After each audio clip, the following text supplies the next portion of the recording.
Háblame de lo que viste ayer en el discurso, en el show de Donald Trump.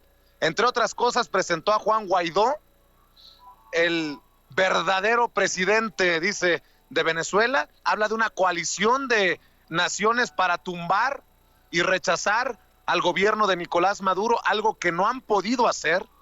Después estos desplantes con Nancy Pelosi, en fin, Donald Trump habla hasta del muro en la frontera. Donald Trump fue Donald Trump ayer en el Congreso de Estados Unidos. Mira, primero que nada, qué bueno que lo preguntas, porque una de las aclaraciones que quiero hacer con la gente es que en el análisis político internacional no pensamos en términos de quiénes son los buenos y quiénes son los malos. Es decir, que no hay buenos y malos, y ahorita me voy a explicar por qué, sino atender a los grupos con intereses. Hay una teoría que se llama la teoría realista de las relaciones internacionales, cuyos promotores dicen que ellos no ven el mundo como deberían, sino como es la realidad, dicen ellos. Desde los años 40 a la fecha, esta se ha convertido en la teoría madre. ¿Por qué la menciono?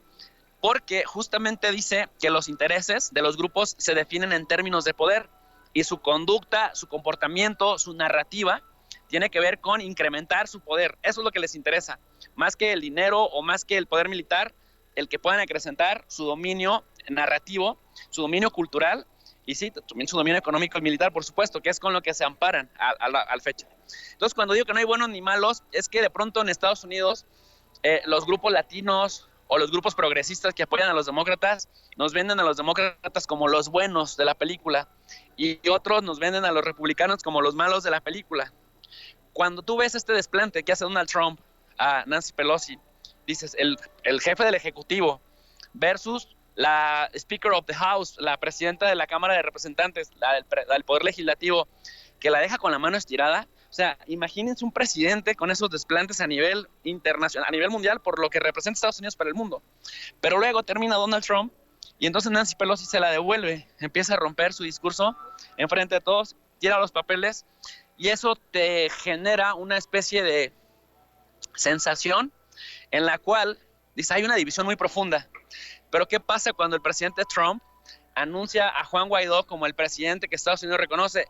Pelosi se para, se levanta de su asiento y empieza a aplaudir con una efusividad y ves que tanto demócratas como republicanos están haciéndole una referencia a Juan Guaidó, un individuo que no ganó nada en las urnas, un individuo que en la calle dijo, soy el presidente legítimo y entonces yo voy a empezar a llevar adelante la política de mi país sin haber ganado una elección presidencial. Ya lo hemos discutido en otros intereses. Entonces, en este sentido, se ponen a pensar, ¿por qué tanto demócratas a los que nos venden como los buenos y que muchos desean que sea Bernie Sanders quien encabece pues la candidatura presidencial de ese partido y que estamos viendo cómo lo machacan los mismos demócratas para bajarlo y que sea el establishment del partido quienes encabecen un candidato al que, por cierto, Donald Trump le dice Sleepy Biden, que como don somnoliento Biden o don aburrido Biden, le juegan todo el peso del partido para que no sea Bernie Sanders, por lo que despierta, las emociones que despierta.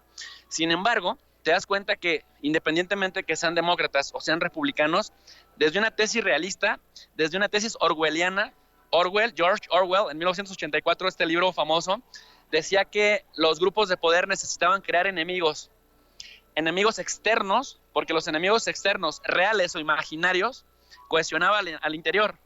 Y eso implica que si tienen diferencias nuestras diferentes comunidades, nos inventamos al terrorista palestino, nos inventamos a Irán, que es una amenaza para nuestra nación, o nos inventamos a Hugo Chávez o a Nicolás Maduro, que representan en la región este contrapoder al que debemos combatir, porque representa un retroceso a la democracia, lo que se entienda por eso.